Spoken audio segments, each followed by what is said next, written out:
Assalamualaikum warahmatullahi wabarakatuh. Perkenalkan, saya Mel Lestari dari Manajemen F tingkat 2. Saya membuat video ini untuk memenuhi tugas komputer bisnis 2. Nah, tugas yang pertama yaitu kita harus mencari 2 atau 3 artikel tentang sistem informasi manajemen dan sistem informasi akuntansi. Ada beberapa sumber yang bisa digunakan, tapi kali ini saya akan mengambil sumber dari scholar.google.com atau biasa disebut dengan Google Cendekia.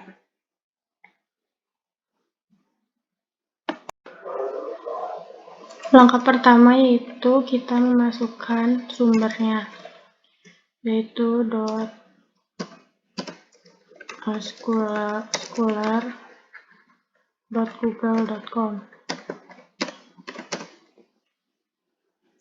atau biasa disebut Google Cendekia. Kita masukkan keywordnya yaitu sistem informasi.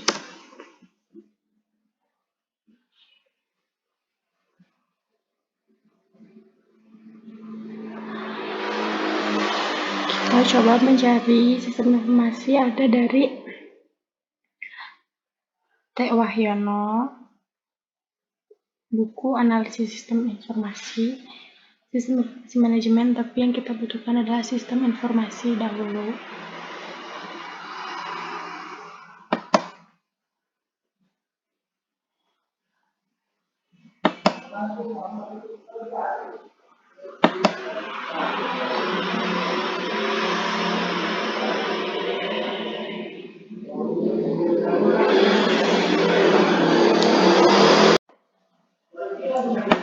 Nah, selanjutnya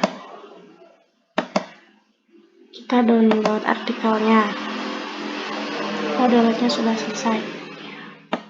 Nah, yang selanjutnya kita mencari tentang sistem informasi manajemen.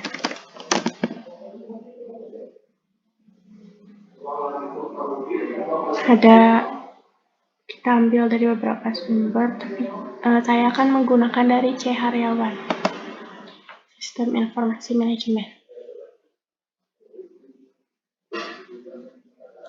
Kita download sistem informasi akuntansi.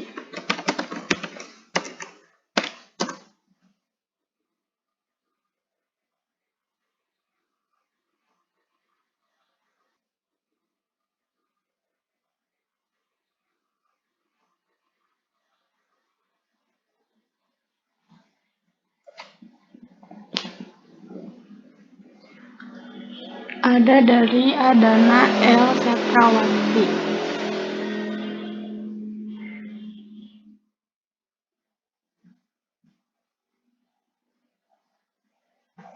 Download.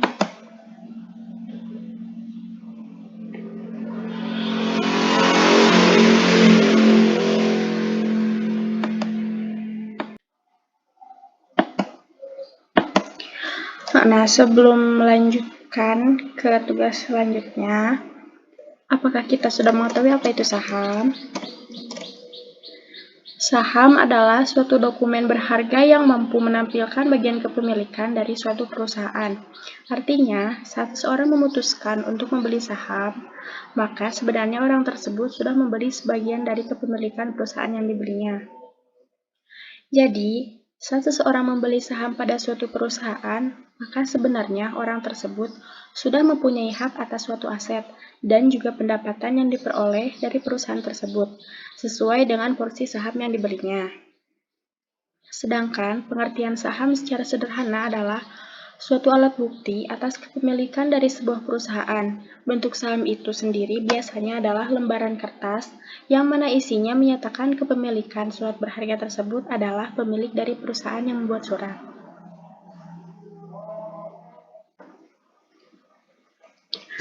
Selanjutnya yaitu apa kita sudah tahu segmen saham berdasarkan perusahaan. Nah, kali ini saya mau jelasin. Jadi, segmen pasar pada pasar sekunder di Bursa Efek Indonesia terbagi menjadi 3, yaitu pasar reguler, pasar tunai, dan pasar negosiasi. Pada pasar reguler, transaksi dilakukan dalam satuan lot. Perdagangan round lot. Dalam satuan perdagangan ini, satu lot sama dengan 100 lembar saham perusahaan. Penyelesaian transaksi dilakukan pada hari bursa kedua setelah terjadinya, atau T+2. Nah, dan yang kedua adalah pada pasar tunai, transaksi juga dilakukan dalam satuan lot perdagangan, seperti pada pasar reguler. Bedanya, transaksi pada pasar tunai hanya berlangsung pada sesi 1, dan penyelesaian transaksinya dilakukan pada hari yang sama. T+0, sesi 1. Yang terakhir adalah pada pasar negosiasi, transaksinya dilakukan berdasarkan kesepakatan antara pembeli dan penjual, serta menggunakan satuan lembar. Perdagangan pada pasar negosiasi berlangsung pada 2 sesi, dan penyelesaian transaksinya juga dilakukan sesuai dengan kesepakatan antara pembeli dan penjual. Transaksi di pasar negosiasi biasanya dilakukan melalui perantara dealer, perusahaan sekuritas. Berbeda dengan transaksi di pasar reguler yang dapat dilakukan langsung melalui platform milik perusahaan sekuritas.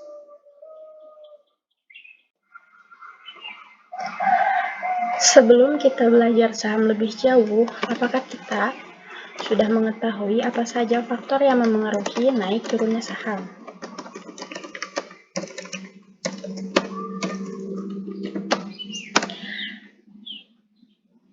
Jadi, saham itu bersifat fluktuatif, artinya bisa naik dan bisa turun, sama halnya dengan harga barang atau komoditi di pasar. Bagi beberapa orang, di sanalah seninya. Bila pasar statis tidak akan menarik minat saham di beberapa perusahaan, pasti senang banget dong. Kalau lihat sahamnya hijau royo-royo, dan mendadak cemas kalau sahamnya jadi merah-merah. Tapi kita nggak boleh cemas, dan kita nggak boleh panik. Dalam teori ekonomi, naik turunnya harga saham merupakan sesuatu yang lumrah, karena hal itu digerakkan oleh kekuatan penawaran dan permintaan. Jika permintaan tinggi, maka harga akan naik. Sebaliknya, jika penawaran tinggi, harga akan turun. Secara umum, ada beberapa faktor yang memengaruhi naik turunnya harga saham suatu perusahaan. Faktor-faktor tersebut diklasifikasikan menjadi faktor internal dan faktor eksternal. Faktor internal adalah faktor yang timbul di dalam perusahaan. Faktor eksternal adalah faktor yang bersumber dari luar perusahaan.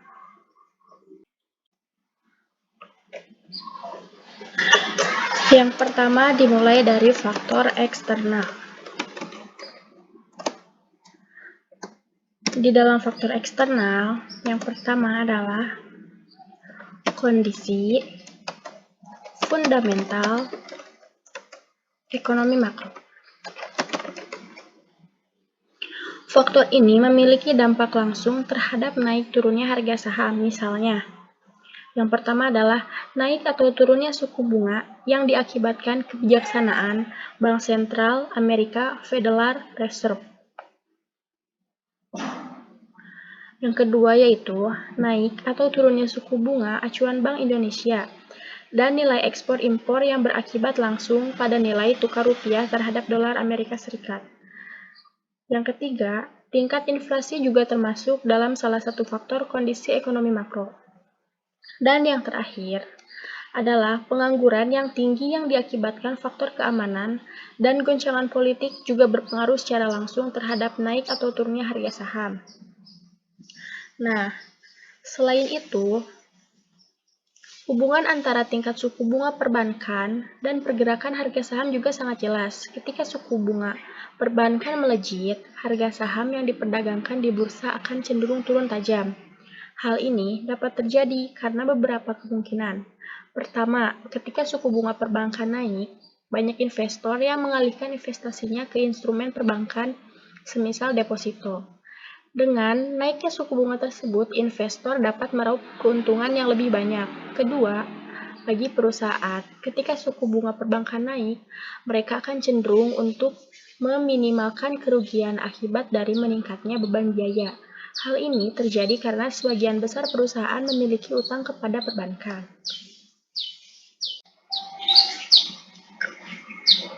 Yang kedua dari faktor eksternal adalah fluktuasi kurs rupiah terhadap mata uang asing.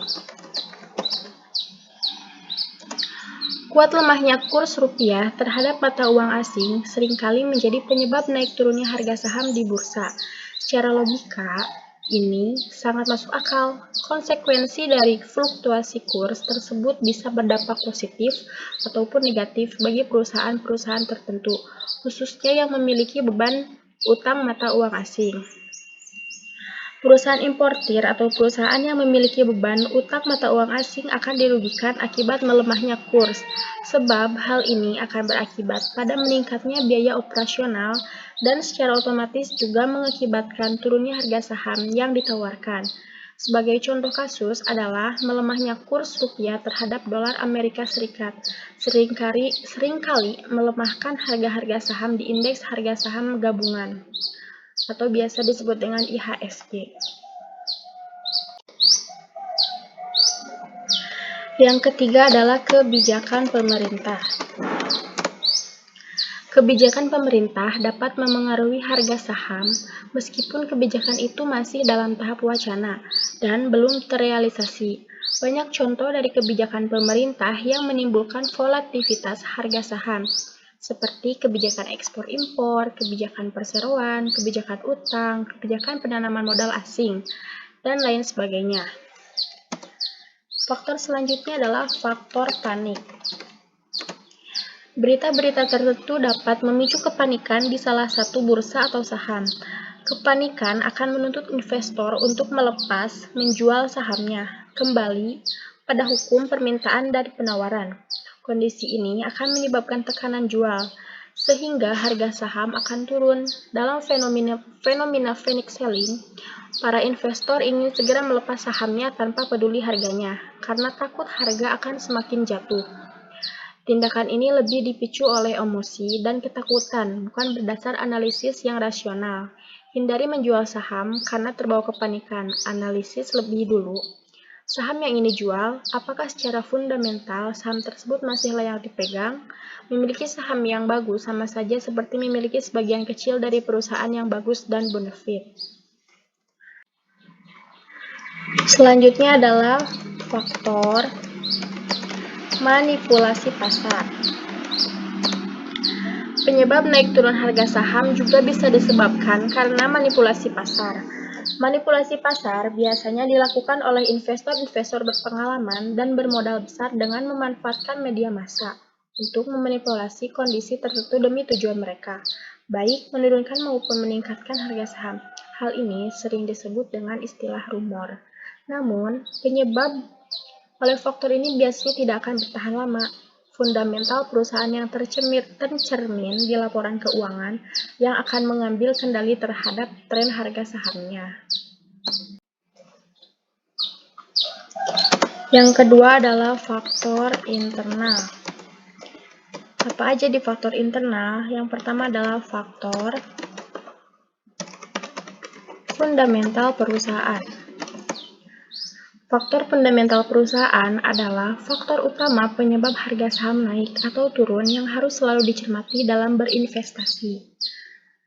Saham dari perusahaan yang memiliki fundamental baik akan menyebabkan tren harga sahamnya naik, sedangkan saham dari perusahaan yang memiliki fundamental buruk akan menyebabkan tren harga sahamnya turun. Yang kedua adalah aksi korporasi perusahaan. Aksi korporasi yang dimaksud di sini berupa kebijakan yang diambil jajaran manajemen perusahaan. Dampaknya dapat mengubah hal-hal yang sifatnya fundamental dalam perusahaan. Contoh dari aksi korporasi adalah terjadinya akuisisi, merger, reissue, atau divestasi. Yang selanjutnya adalah proyeksi kinerja pada masa mendatang.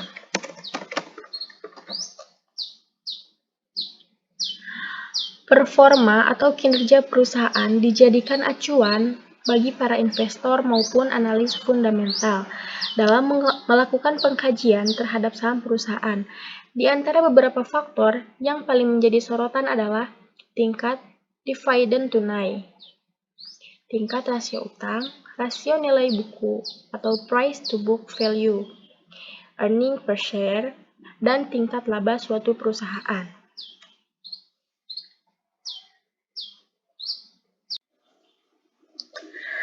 Masih poin penting ketika kita akan mulai berinvestasi. Apakah kita sudah mengetahui istilah-istilah dalam saham? Nah, kali ini saya akan menjelaskan beberapa istilah-istilah dalam saham. Yang pertama adalah blue chip. Blue chip merupakan saham lapis satu yang berfungsi menggerakkan indeks harga saham gabungan dengan kapitalis pasar mencapai di atas 10 triliun rupiah. Yang kedua adalah middle cap. Nah, middle cap merupakan saham lapis kedua dengan kapitalisasi pasar antara 500 miliar sampai dengan 10 triliun rupiah. Saham middle cap cenderung stabil dan dikategorikan sebagai saham perusahaan yang masih berkembang. Selanjutnya adalah small cap.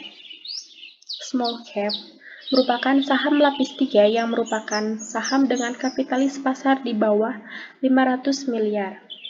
Saham small cap memiliki volatilitas yang tinggi dan cenderung menjadi incaran spekulan untuk dipermainkan harganya atau disebut juga saham gorengan. Baru-baru di berita itu ada tentang saham small cap atau biasa disebut dengan juga saham gorengan. Nah, yang ketiga adalah emiten. Emiten merupakan pihak atau perusahaan yang menawarkan efek kepada investor melalui penawaran umum. Selanjutnya adalah efek. Efek merupakan surat berharga seperti surat pengakuan utang, saham, atau obligasi yang diperdagangkan. Selanjutnya adalah bullish. Bullish merupakan kecenderungan harga saham untuk bergerak naik dalam periode tertentu. Ada lagi yang disebut dengan bearish. Bearish merupakan lawan kata bullish atau kecenderungan harga saham mengalami penurunan. Selanjutnya adalah profit taking.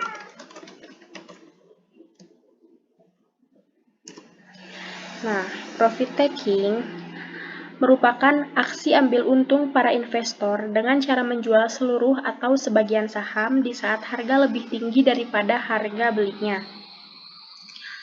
Yang selanjutnya adalah cut loss.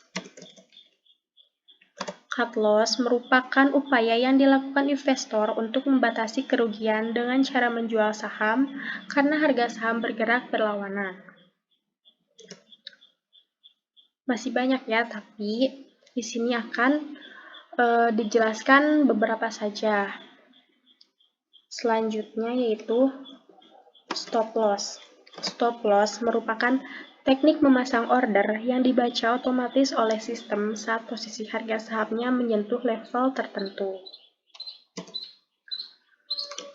IPO. Apa itu IPO? IPO adalah Initial Public Offering, atau yang dikenal dengan penawaran perdana saham di mana perusahaan pertama kalinya mencatatkan perusahaannya di Bursa Efek. Selanjutnya ada listing. Listing adalah pencatatan perusahaan di papan pencatatan bursa. Ada lagi yang namanya delisting. Nah, delisting merupakan penghapusan pencatatan di papan bursa. Rasanya belum afdol kalau misalkan kita ingin memulai investasi saham tapi kita tidak mengetahui apa itu HK. Selanjutnya adalah HK. HK artinya hajar kanan. Ini merupakan strategi investor dalam membeli saham dengan memasang harga tertinggi di kolom offer, antrian jual, supaya probabilitas mendapatkan saham yang diinginkan lebih besar. Lalu ada haki. Nah, haki adalah hajar kiri. Adalah strategi investor untuk memasang harga rendah pada kolom bid antri beli supaya segera mungkin terjual dengan harga rendah. Selanjutnya adalah buyback. Buyback merupakan kegiatan membeli kembali saham-saham yang beredar di publik oleh emiten atau perusahaan yang menerbitkan saham tersebut. Selanjutnya adalah auto reject.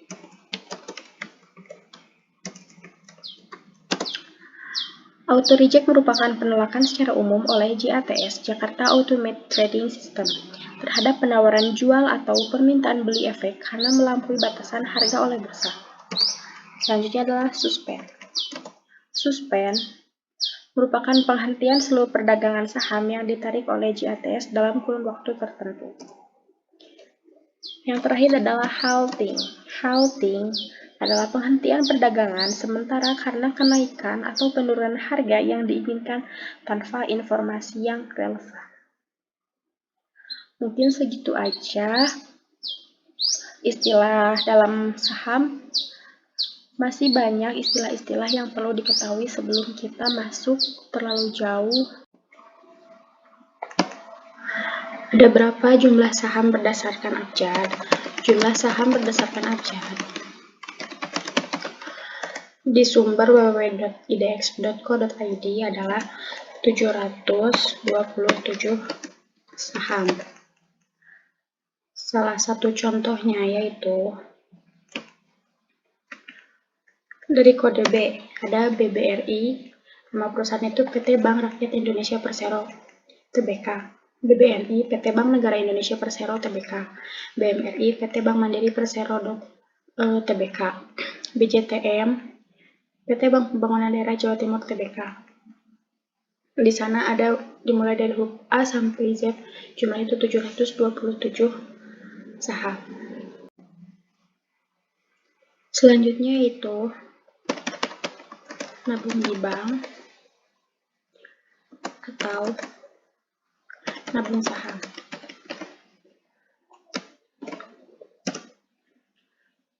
Menabung di bank dan di saham sama-sama aman. Menabung di bank memiliki keuntungan yang terletak pada sistem keamanan yang mana uang yang kita miliki tidak akan dicuri oleh orang lain.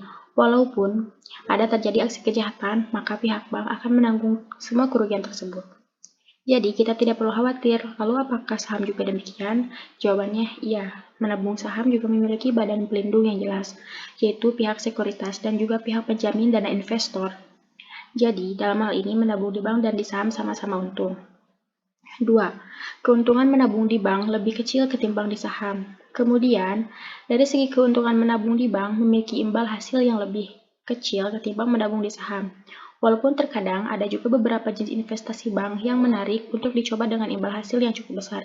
Tapi tetap saja lebih menguntungkan fluktuasi yang besar. Itulah kenapa imbal hasilnya juga besar, sedangkan menabung di bank tidak ada fluktuasi nilai tabungan. Palingan fluktuasi rupiah terhadap nilai mata uang asing seperti halnya dolar. Menabung di bank resikonya kecil, sedangkan di saham resikonya besar. Kemudian, dalam hal resiko, menabung di bank resikonya relatif kecil. Hal ini dikarenakan instrumen investasi yang mereka tawarkan terbilang rendah resikonya. Mereka hanya menyimpan uang nasabah dengan sedikit bunga. List saham jangka panjang. Ada beberapa saham yang direkomendasikan untuk jangka panjang. Apa saja? Yang pertama adalah PT Bank Rakyat Indonesia, PT Bank Negara Indonesia, PT Bank Mandiri, PT Bank Pembangunan Daerah Jawa Timur, dan PT Bank Sentral Asia. Lalu, apa saja list saham jangka panjang, jangka pendek maksudnya?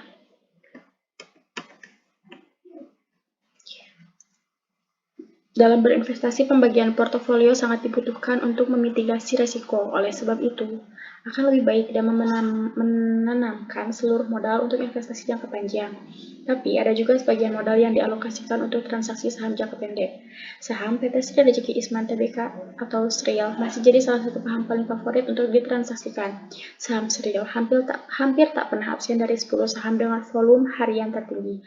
Pada perdagangan Rabu, saham SRIL ditransaksikan dengan volume sebanyak 379 juta saham.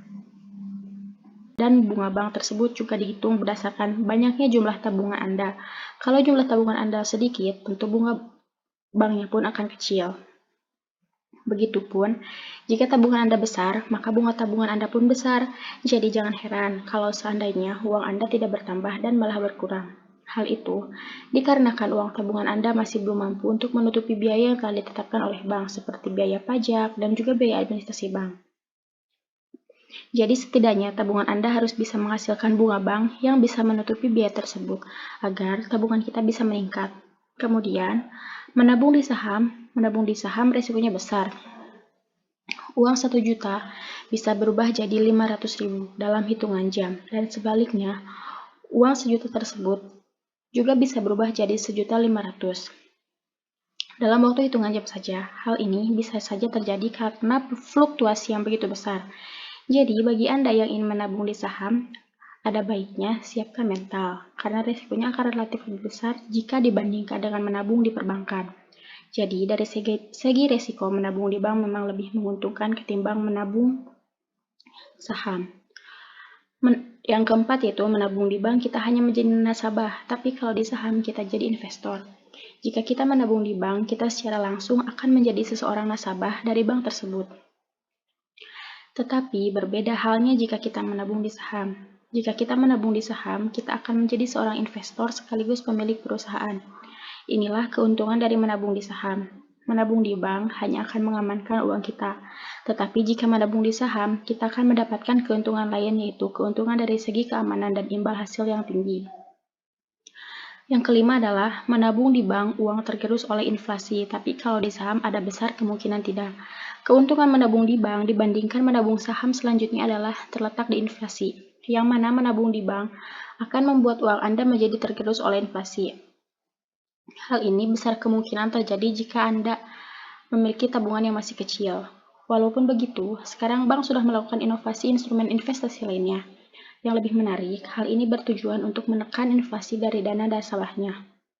Bahkan, sekarang pihak bank juga telah memainkan dana nasabahnya ke saham. Tapi kalau kita menabung di saham, kita akan memiliki kemampuan untuk menghadapi inflasi dengan catatan saham yang kita investasikan tersebut bagus, bukan saham gorengan maupun saham klasteri yang resikonya besar, tapi keuntungannya belum pasti. Hal tersebut tentu menjadi tantangan tersendiri bagi para investor untuk membeli saham apa nantinya, dan perlu diperhatikan menabung di saham resikonya besar, sehingga tidak ada jaminan uang Anda akan berkembang atau malah menjadi berkurang. Dalam hal ini kita butuh manajemen uang yang baik.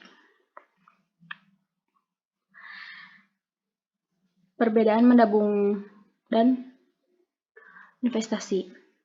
Yang pertama bisa dilihat dari fungsinya, yang kedua resiko dan bunga, yang ketiga bentuk dan jenis produk, yang keempat kemudahan untuk akses simpanan, yang kelima kelemahan, yang keenam adalah keuntungan.